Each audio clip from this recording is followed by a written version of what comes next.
Yeah, this was weird. Hey ma'am, who drew the outline of the deceased? Ah, Vera swells with pride. They have noticed just how helpful and resourceful Vera is. I do it. I save you some work.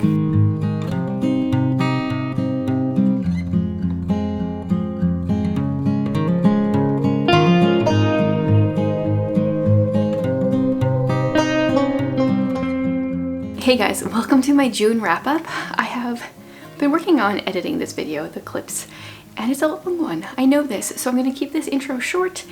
June was altogether a really good reading month. I actually don't know the tally of how many books I read, but the number doesn't matter. What matters is that I had multiple 5-star books, and I feel like May was not that month for me, so I'm excited that June was.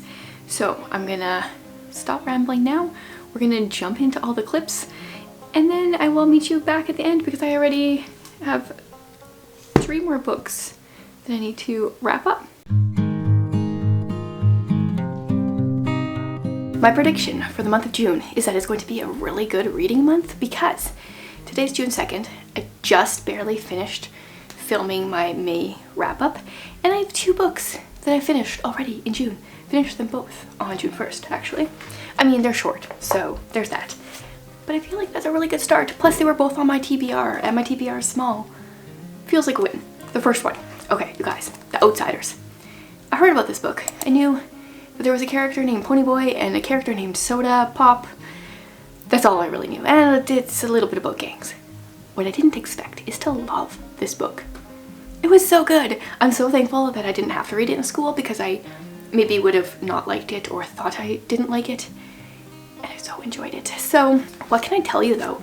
Because I feel like what I loved is that it was so much more and deeper than I knew. And I liked being surprised. So really our main character is Ponyboy. He lives on he's from a poor family. And so he is part of the Greasers. They are kind of like this gang. His gang isn't overly aggressive by default, like they'll stand up for themselves, but they're not just like out to get people. They're just, he lives with his 2 older brothers. His parents died years ago, so his like 20-year-old brother is taking care of him. I think he's 14, and his like 16-year-old brother dropped out of school to help, you know, work at a job, help pay for things.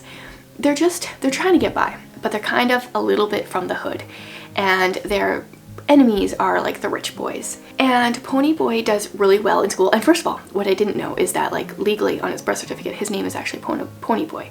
So his dad was interesting. And his brother's name is, I think legally Soda, possibly Soda Pop. Maybe he just goes by Soda Pop, but it's legally Soda. And then his older brother's name is Daryl. And I know some families like that where their names are like 2 of their kids or whatever will have like names that kind of go together, like Ponyboy and Soda, strange. And then they'll have like a Daryl, just something that's normal. Or else there'll be like 1 kid with a really weird name. Anyway, that's a tangent. Ponyboy does really well in school.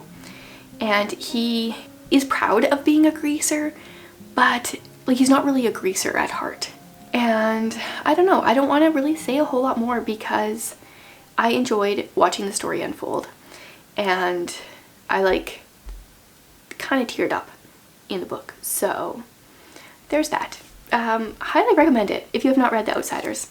Please do. And then there was a comment on my video, I think my TBR video, that Essie Hinton wrote another book of the name that I am blanking on.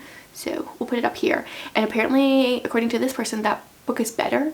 And I don't know if that's possible, but I'm going to see if I can get my hands on it.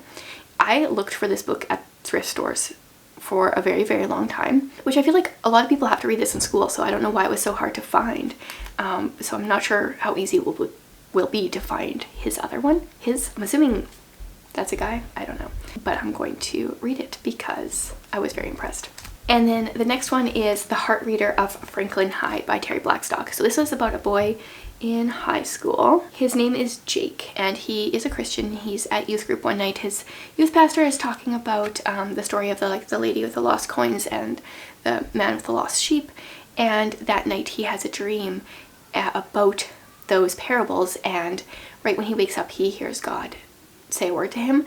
And then that day all of a sudden he can start hearing people's like spiritual needs. Like they're kind of like their thoughts, but not like all their thoughts, just like what their spiritual need is. At first he like resists this idea because he feels like he's going crazy, but then he uses it kind of to his advantage and uses it to reach out to people and to tell them about Christ. And I feel like I really enjoyed a lot about this book. The one thing I didn't like was the emphasis on like number of lost souls converted kind of idea. And I mean, they did a good job of like, you know, getting people plugged in the church and stuff like that. You don't just like witness to them, get them to say the prayer and be gone. But I feel like I grew up kind of in an area where like saying the prayer was the thing that you wanted people to do. Like you want to just check that box and it was like magically something happened. And I feel like this was a little bit more that way than I would have liked. At the same time, it really was a good reminder of like, what are we here for on earth? Like it is to tell people about Christ. And why do I not do that? And who in my life that I see do I need to let them know that they're like actually seen, not just like I see you, but like I really see you. Yeah, sorry for the loud noises upstairs. So 2 books, good start to the month, and I'm just gonna keep going on my TBR and see how fast I can fly through it apparently. I'm just cruising through June so far. I just finished They Do It With Mirrors, which is an Agatha Christie Miss Marple story. This one I think was book 5 in the Miss Marple series, not that you have to read them in order. And so I think other than the Miss Marple short stories, I think I have one more of hers to read, and I don't know if I own it or not, but that's kind of exciting, except for the fact that it's sad because I love Miss Marple. So in this one, Miss Marple, she's right in the story right from the beginning. This one's like a personal, near and dear to her kind of mystery. She goes visiting this friend Ruth that she was a friend with in childhood, and Ruth mentions she had just been visiting Carrie Louise, this other friend that they were friends with in childhood, and there's something suspicious about Carrie Louise's house. Like, so her and her husband live in this huge house because Carrie Louise is rich from previous marriages, I think, and they run kind of like a bit of an insane asylum out of their house or like on the grounds of their property. But Ruth thinks that there's something else going on, something dangerous to Carrie Louise, and she knows always a loud vehicle. And she knows that that Miss Marple has been involved with previous murders, and so she asks her to go check it out. This Ruth person may have implied that Miss Marple was poor off and wouldn't take money, but maybe she would go live with them for a bit and eat their food kind of thing. So that's what happens, and some suspicious things are going on, but we kind of don't know what for a while, which is kind of the vibes that I like. I'm realizing I don't like to go into it with the murder having already occurred. I don't want the murder to occur too quickly. I want to get like the lay of the land and some creepy feels before we get going, and this one delivered. I'm not sure what I'm gonna rate it. Like, I just finished it like 5 minutes ago, so probably about a 4-star. Not my favorite, but like up there. Another one done. That is 3 books off of my TBR, and it is June 4th. I actually have another book to update today because I started the Children's Blizzard and I wasn't a fan of the writing. Like, I was bored right off the bat, so I decided to spend some time reading some negative reviews because I feel like, I don't know, I felt like this was going to be a not very good one for me, and I found out about a few things in here that that would make me not like it. So this is an easy DNF. I didn't get very far.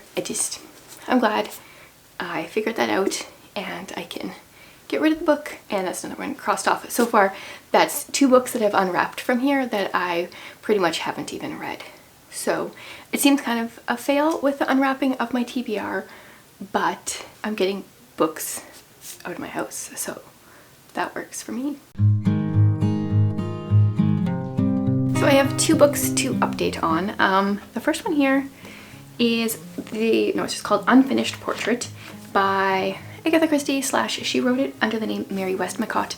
Now this is a romance novel. She wrote romance novels under this name, or that's what I've been told. I totally planned on doing this as a separate video, a vlog, sharing reading Agatha Christie romance because I thought it'd be kind of cringy, but then it turns out this book isn't really a romance at all. So I've scrapped that video, and this is just really about this guy who meets this woman on a mountain one day randomly. They're just like, he's on a hike and sees her. He realizes she's going to commit suicide somehow, and he stops her and he takes her back to her hotel and he stays with her all night just to make sure she doesn't commit suicide. And this whole night she just tells him stories from her childhood on. That's what most of the book is, and then there's like a little bit of a tie-up at the end, but there's no romance that happens. I mean a little bit maybe in her stories that she's telling, but you know it's not going to end well. So yeah, this was weird. If I was going into it with a different mindset, it might have been okay, but about 200-ish of the 278, probably closer to 250 of the 278 pages are like her retelling her childhood, and it was lame. I don't know what I've rated this. I think I did rate it on Goodreads already. Pretty low. It was disappointing. I was honestly just hoping it would be really cheesy so I could make fun of it, but it wasn't even that. Then I read The Books of Elsewhere. This is The Shadows by Jacqueline West. This is a middle grade book that my daughter had wanted me to read. She's read the series, really enjoyed it, and I thought it was okay. So our main character is Olive, and she moves into this really old house with her parents who are like math wizards. Well, not like actual wizards, it's just like really smart at math. And there's some creepy things going on in the house, and she tries to figure them out. I don't know. It's just a very much like, oh yeah, that's a middle grade book. It wasn't anything special to me, so I'm in the middle of a bunch of different books. That's what I'm trying to say. So I'm sure I'll be back soon. On Monday, a few days ago, I took what I called a mental health day, or maybe just like a mental day. It's been a struggle. This month has been a struggle, but what has not been a struggle is reading, because I finished at least 4 more books since my last update, and my reading is just, I'm flying because I'm not doing anything else because things just aren't working. But I am reading. So I read selected cautionary verses. I just got this book. I did a birthday. I went shopping on my birthday to some bookstores with Holly, and I got this book, and I'm trying to do a better job reading books shortly after I buy them. This is supposed to be funny, well, poems, kind of. The first few were great. The ones that I had previously read, I really enjoyed. And there was a couple more like it. He has these cautionary tales for children. Jim, who ran away from his nurse and was eaten by a lion. And my favorite, my personal favorite, which I had read before and is still a favorite, is Rebecca, who slammed doors for fun and perished miserably. So there was like a few good ones in here, but the rest was a disappointment, especially considering how much I loved Rebecca. So read it, glad I read it. It's still gonna stay on my shelf. I still love some of them, but the rest were kind of lame. Then I read Elementary, she read. This is a Sherlock Holmes bookshop mystery. I heard some buzz going around about this book, a few different booktubers, and I think this just like cements in my mind that there's like a certain kind of cozy mystery that is not for me. And I know some people say Agatha Christie writes cozy mysteries, and I can see, depending on your definition of a cozy mystery, I can see how that is true. But to me, in my mind, what a cozy mystery is generally like has some kind of punny title, and we're like set in a little town, and the entire series takes place in this little town, and Agatha Christie doesn't do that. I mean, she has a couple detectives that are the same, but they're always in different places. Even Miss Marple, who's known to be from St. Mary Mead, not very many things actually take place there. So this one, our main character's name is Gemma. She has this Sherlock Holmes themed bookstore and like trinkets and things. And somebody leaves a potentially valuable magazine containing the first Sherlock Holmes story hidden in the bookshop, and she goes to return it to the owner and finds them dead, and things unravel. And it was okay. I gave it 3 stars. I don't know, I'm just not into this kind of cozy mystery story. And that being said, I think I have like 1 or 2 that I just got out from the library that I might read that would probably be considered cozy mysteries. Like, I think I should like these stories and I want to, but so far most of them have just been very mediocre / a little bit on the dud side. So it was okay, but I don't plan on continuing the series. Then one of the books that I unwrapped for my TBR, which I'm just loving this unwrapping. This is pulling out books that I wouldn't have picked up, and it's working really well. So after I'm done unwrapping all of these, we got to do something similar. But, oh yes, I'm doing shorts for them. So the next one was things we didn't say. So if you go into my shorts, I'm doing a video unwrapping each book. So this is by Amy Lynn Green. Now, I read her Blackout Book Club a few months ago. I think it came out in December, and this one came out earlier. And I'm so glad I read them in the order that I did, because the Blackout Book Club was kind of a letdown for me. But this one, you guys, I loved it so much. So it is an epistolary novel, which I like. And right at the beginning, our main character, Joanna, she is writing a letter. The prologue is to her attorney. So we are, I think, like maybe 9-ish months in the future. And she's saying, here's all my letters from the last, whatever, like 9 months. Use it how you may. I can see how some things maybe make me look guilty, but I know I'm innocent. Please use this to prove my innocence. And so then what we do is we go and we read through her letters, and we start with her at college or university or something. And in her town, they have decided to make a POW camp for German soldiers to work on farms, because this is set in Minnesota. And she ends up needing to go, I think she's some kind of linguist, needing to go back to her hometown, and she translates the letters the men receive and censors them. And yeah, so we have her letters to her friends and to different people in town, and newspaper articles and different things. And I loved so much about it. There's so many quotes that I went and I wrote down in my commonplace journal afterwards, like this one here: when you're approaching a tragic ending, fortification with a hot beverage is essential. Yes. Write me as soon as you can with the best advice you have. If you don't receive a reply, it's because I've run away to Canada to roam free with a herd of moose. Don't bother looking for me if you're planning to bring me back. And promise on our friendship that you won't reveal my location. Until the war is over and I can return without being press-ganged into education, I will subsist mainly on maple sugar and any squirrels I catch in a homemade trap. Please, Chantel. Like, she's witty, but she's also, like our main character, she's also very rigid and sticks to the rules, and she points out people's errors and flaws, which not always in the best way. Like at first she kind of grated on me. My first few tabs were orange ones, because I think a bit about her personality was grating. But then I really started to fall in love with her character. Why do we bother having an alphabet if no one's going to arrange anything by it? These are just random quotes. And some of these are by her and some of them are by other characters. One of my hang-ups with the Blackout Book Club, because this is a Bethany House book, once again, I was expecting a little bit more faith elements, and I didn't really find it in there. But in here, I really did. There was a couple of things I really loved, and let's see if I can find them. Okay, well, here's a few lines that I like. God has chosen this story for us and not another one, and I mean to live this story as best I can with the time I'm given, and you will too, I know it. Yeah, so there was just lots of different things about it that I loved. Like I said, tabbed it up like crazy. I would highly recommend Things We Didn't Say, a book I would not have picked up had it not been for unwrapping my TBR. And I flew through that book too.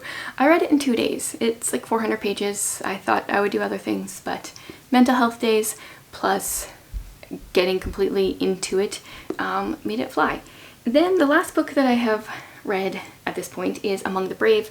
So now we're into book 5 in the Shadow Children's sequence.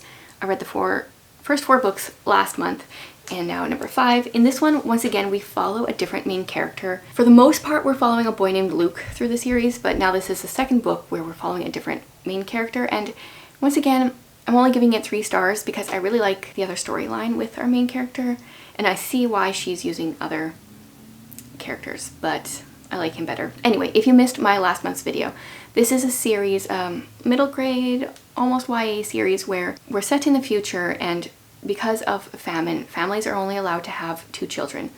And our main character, Luke, is a 3rd child, and so his family has hidden him for the last 12 years. and things start going down.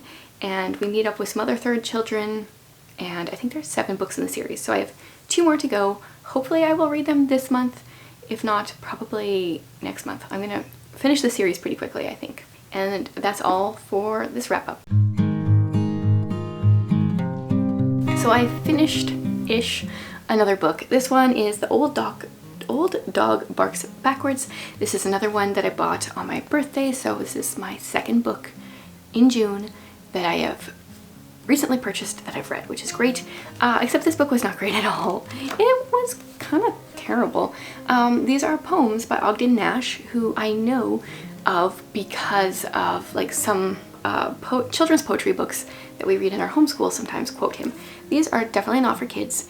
Very political. He was writing around like 1912-ish. When was this published? Oh wait, this is 1968. Well, he's obviously writing about the past then, some of these poems. They were political, they were boring, they're kind of terrible. I'm going to unhaul this book. I do have 4 other poetry books by him, and I'm hoping that these ones have some of the kids' poetry in them, and they're not all this bad, because I want to keep these ones. These ones are all hardcover, they match, but this one is not worth keeping. I don't want this on my shelf. I have 2 books to update you on. Oh, here's it. I couldn't find the one. The first one here that I finished is A Skyhunter by Marie Lu. Now, I just raved about this because I just finished filming my mid-year wrap-up, but this book deserves another rave, and I just mean like the physical book. We'll get onto the content eventually, but first of all, this is a great cover. I'm using this for the sunset colors for Tiffany's summer bingo thing. That's great. Yeah, I love it. But then it gets so much better because without the dust jacket, it's still gorgeous. I love this. Like it's plain. There's nothing on the spine. The feel of it, I wish you guys could feel this. It's like not spongy, but like kind of has a bit of that feel. It's very soft and nice to like rub. And then it lays so nicely. Like this was such a nice book to read from. And we've got the Skyhunter title here on the edges. The physical book is so nice. When I was reading it, my daughter was like, even if you hate that book, we need to have this on our shelf. And I honestly don't know which cover I like better. I kind of like this one a bit better, to be honest. Anyway, let's talk about it. I'll just hold it like this. This is a YA fantasy. Is it fantasy? No, it's science fiction. YA science fiction duology. So I also have book 2. Should we unwrap book 2 and see what the... Oh, we're gonna do that. Yes, I'm just getting distracted. So this is book 2, and mine's actually a little dusty. Pretty. Let's see what it looks like without the dust. Ooh, I'm not like a pink person, but that looks good. I don't actually, though, that being said, I don't know how nice those would look together because this one's so dark and this one's like quite bright, but I do like it. Anyway, it's a duology. All that to say. Our main character, her name is Talon. She is a, is it a steel striker?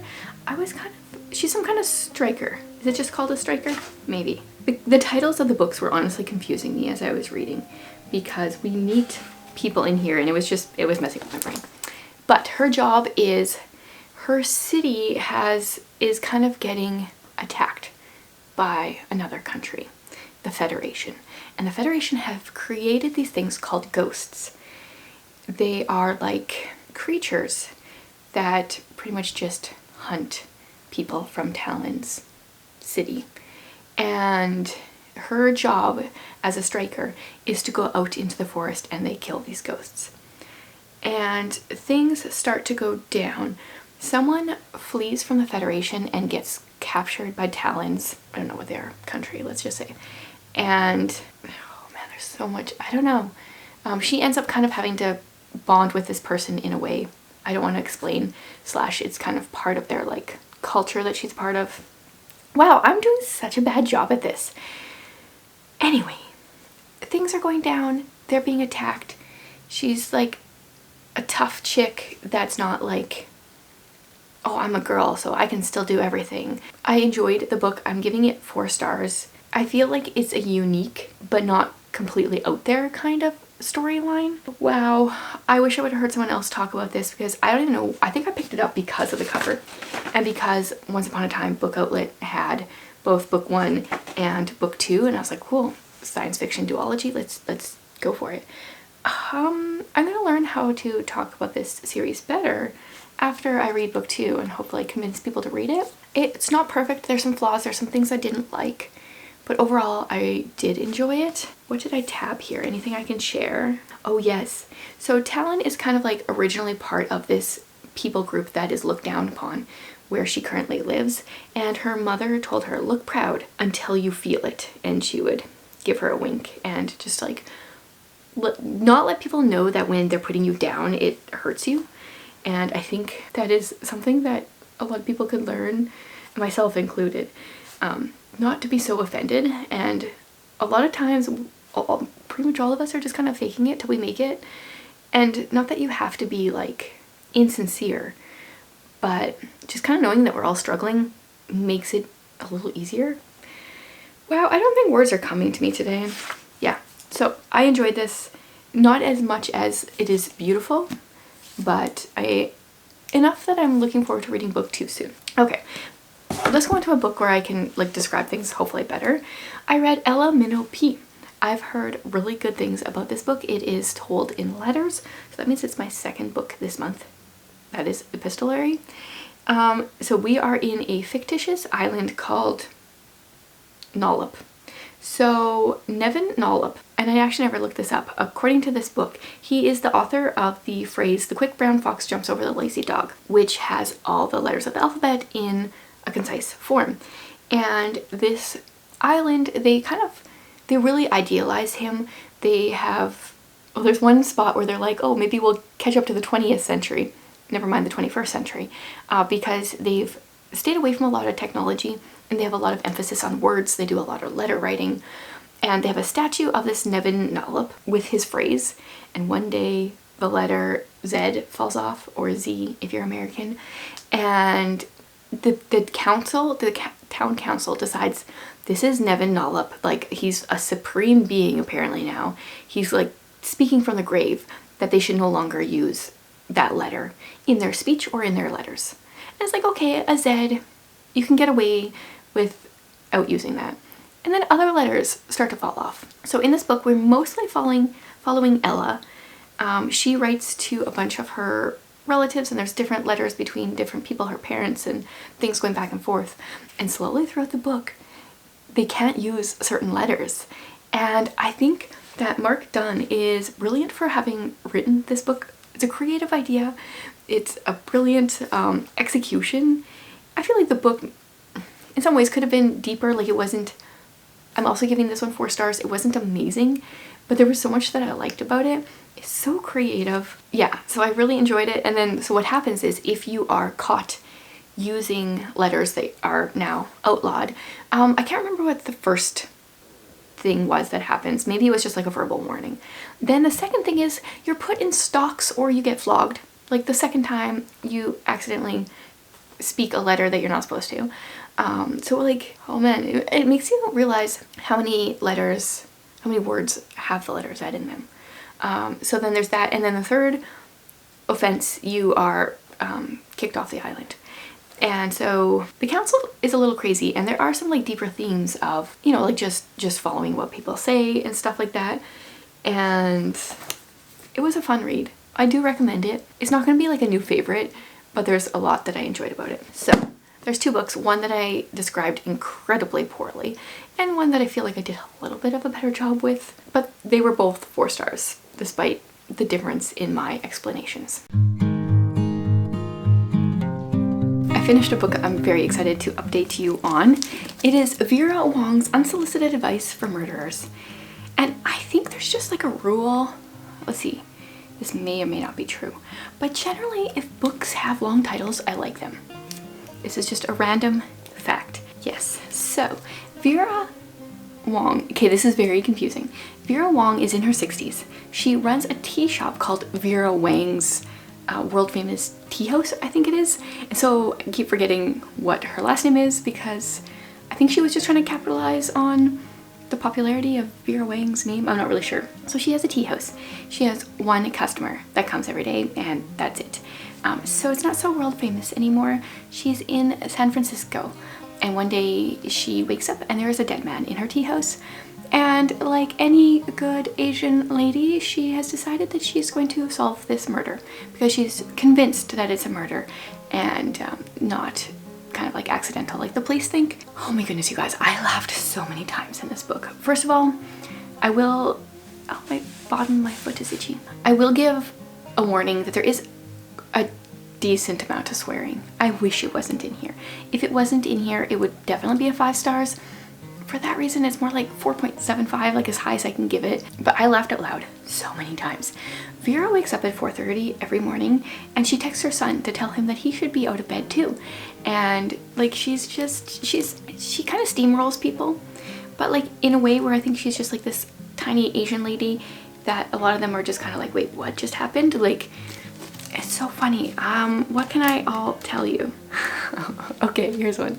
So she's very keen on staying up to date on things. So I'll tell you a little bit of her texts. This is on page 3 that she sends to her son Tilly. Tilly, are you awake? It's 4:31 a.m. Very late. When I was your age, I wake up at 4 a.m. every morning to cook breakfast. Seize the day. And then this is one she sent the day before at 7:45. Tilly, I noticed this girl at not Chloe Bennett has liked 2 of your videos on the TikTok. I think this means she likes you. I look at her profile and she poked a lot, but I think she will make a good wife. She went with her mother for manicure last week. Perhaps you should slip and slide into her DM. Kind regards, Mama. So that just gives you a little bit of a personality. So she finds this dead man in her tea house. And what she decides to do is, I think she put an obituary in the newspaper because she's like, okay, they always say murderers return to the scene of the crime. So the people that come to my tea house after this obituary goes live, one of them is the murderer. And so, yeah, a couple people come and then in the next few days, she's like, okay, come. She invites one of them to come for some reason. And then they're like, oh, okay, now this person's here. This is my suspect, other suspect. And the one person's like, wait, what? I'm a suspect? Like, and then she makes friends with them. And it's just funny. I stopped tabbing it because it's a library book and I would have just wasted too many tabs that I'm going to have to take out right away from all my laughing. But let's see if I can tell you some other things that happened like before the first 50 pages. Oh, okay, this is page 29, so in my mind this is not a spoiler. The officers come to her tea house after, you know, she reports that there's this dead man there. One of them says, hey ma'am, who drew the outline of the deceased? Ah, Vera swells with pride. They have noticed just how helpful and resourceful Vera is. I do it. I save you some work. Vera knew what was supposed to happen at crime scenes. The police would draw an outline around the body using tape, but unfortunately, Vera was rather short on tape, so she had to make do with a Sharpie. She had been ever so careful as she drew the outline, making sure to leave about a ½ inch gap between the Sharpie and the body so she didn't come into contact with it. And then I know a little bit later on it mentions she didn't get like too much Sharpie on the body. Oh my goodness. If you like a laugh, this is it, which is funny because I would definitely put this down kind of as a cozy mystery, but I loved it. And this is the kind of cozy mystery that I do enjoy, not the other kind. And I do feel like there is a difference in my brain and I don't know how to like express what the difference is.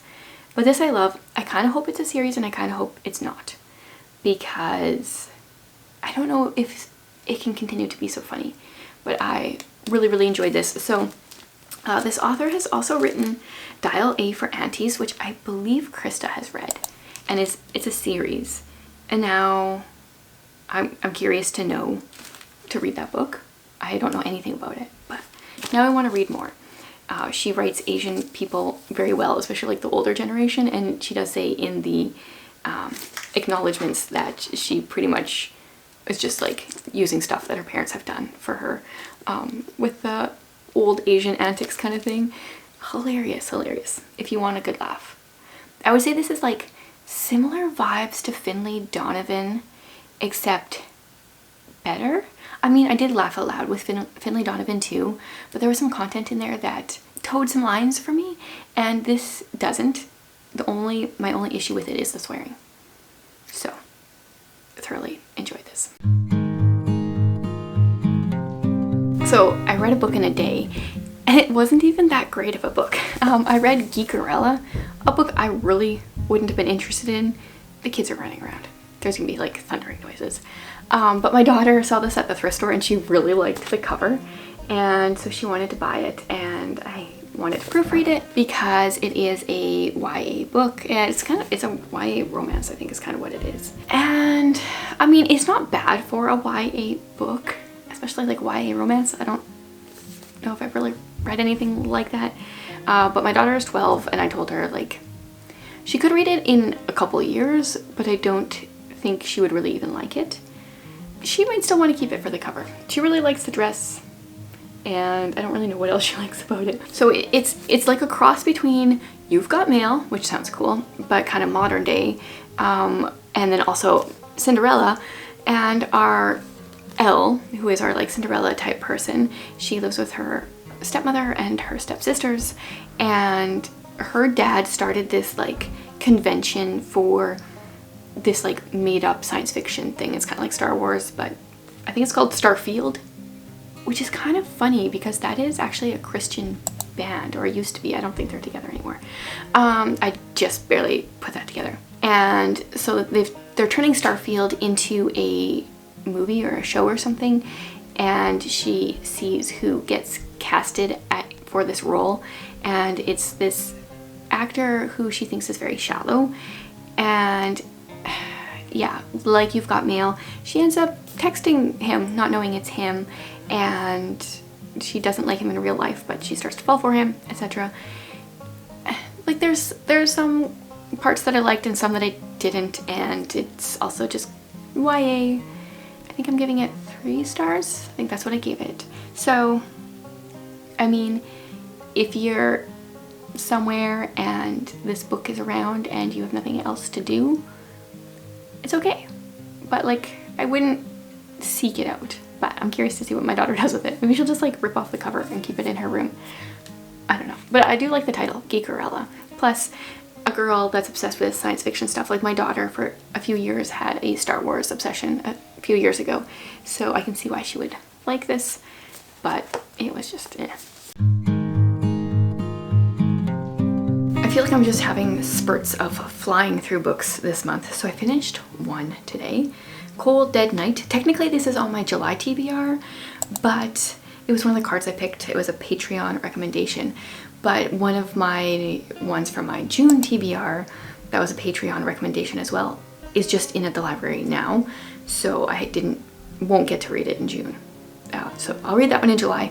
Swap those, not a big deal. So this is Christian suspense, and it is not the typical Christian romantic suspense. Like, I'm assuming there is like a relationship that will happen some point in the series, but there's no romance happening in this book, and that was like a nice change of pace, which is probably why Shatona recommended it to me. So I will tell you the background of the story, but I will tell you first that at the beginning I thought I was going to give it 3 stars, and I think by the end I'm landing on 4 stars. I find when there's a big cast of characters, I get confused, and then when characters go by multiple names, so in this one, like first name, last name, because it's FBI related, police related, they go by mostly last names, but sometimes the first name, and I get confused very easy. So, and then what's happening is we are following a woman named McKenna. She used to be FBI. Something big happened, which is kind of like revealed throughout the book. So she is no longer FBI, she's now a private investigator, and she is obviously like doing, like working as a PI kind of thing. She's rescuing people and bringing killers and would-be killers to justice, and then she gets caught up. Someone is trying to make her look guilty for something, I'll say. Some of my struggles at the beginning were like, it felt like there was a previous book because there's all this stuff that happened to McKenna, in her life before. Like, it felt like it was a whole book's worth, but that does get revealed throughout. It just takes a while. So it felt like I'd been missing something, but it is just actually revealed. And also her personality is because of what has happened in her past. She is a cold person. She doesn't trust people. She's very no nonsense. And it was hard to like her because she just didn't show any weakness, any, like, she had compassion. She was rescuing people because she didn't want people to be in the same situation that she had been in. But not like compassion for any of the people in her, the same people like on the same playing field as her, people she used to work with, people she's working with now. So it took me a while to like her, but I did come around, and I might continue the series at some point. This was book 1. I don't know how many there are now or anything, but it got better. So 4 stars. Enjoyed it after I made it through and understood like what was going on. So if you like suspense, kind of like it read very true crime-esque, then you might like this one. Okay, so like I said at the beginning of the video, I have 3 more books to share here. Where should we start? Okay, this one, Freeverse. So I have a bookish newsletter that I send out every week or 2. Sometimes people vote on books that I'm reading. That's how I got to read Vera Wong's Unsolicited Advice for Murders, because people voted for that. And I shared about this book, Freeverse by Sarah Dooley. And I said, it's like, I want to know how it ends, but I already know it's not a book I would recommend. And so I finished it, and it is not a book I would really recommend. It is a middle grade book with a lot of swearing. I mean, a decent amount of swearing. It's like kind of depressing. So our main character's name is Sasha. Her father has died 5 years ago, I think. First of all, her mother left when they were 8, just walked out on them. Her father died 5 years ago in a mining accident, or I think it was a cave-in. They live in a very big mining town, and her brother Michael, who was taking care of her, has just died right before this book opens up. He died in a fire. He's like a fireman. So she's lost all her family, and she goes into foster care. Hence why I thought I was gonna like this book. But let me say, there's better foster care books out there. She goes into foster care. She's obviously got a lot of trauma. She's dealing with a lot of things. Her tendency, her instinct is to run. Totally understandable. So then she ends up going to live with this woman who is her foster mom, and she ends up actually moving beside someone that she's related to. And a lot of the story is her learning to work through her grief with her brother. I get it to a point.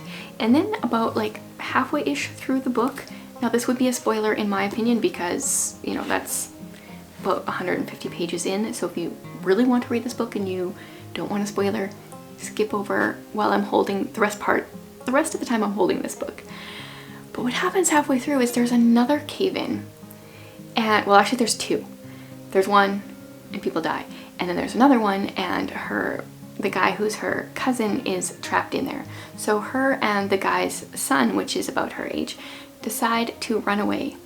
She ends up getting caught by the cops. I think they just don't want to know that he's dead. She ends up getting caught by the cops, and the 9-year-old cousin of hers gets away, and he's missing for months and months, like most of the second half of the book. And then they finally do find him. And then as they pull up to the house after he, you know, is back, the man, like the dad, his wife is in the vehicle with her kids and was like, I couldn't leave a man whose son was missing, but now that your son is back, like, she left him. All that on top of like excessive swearing for a middle grade book. I was like, this is so depressing.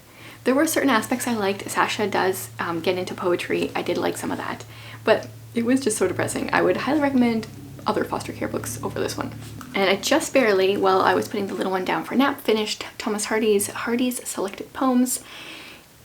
I liked 4 of the poems, and liked is a little bit forgiving. I liked less than 4 of the poems.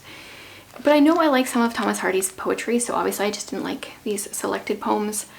But I read it. I think I gave it 3 stars. This one I gave 3 stars on Goodreads, but I think it's more like a 2 star, 2.5 maybe. So let's end on a fun note. I finished book volume 9 in Spy Family. This series is a little bit soap opera-y at this point. So the original premise is that we follow a man who is a spy. He needs to get married and have a kid for a mission that he's on. So he marries this woman who he doesn't realize is actually an assassin.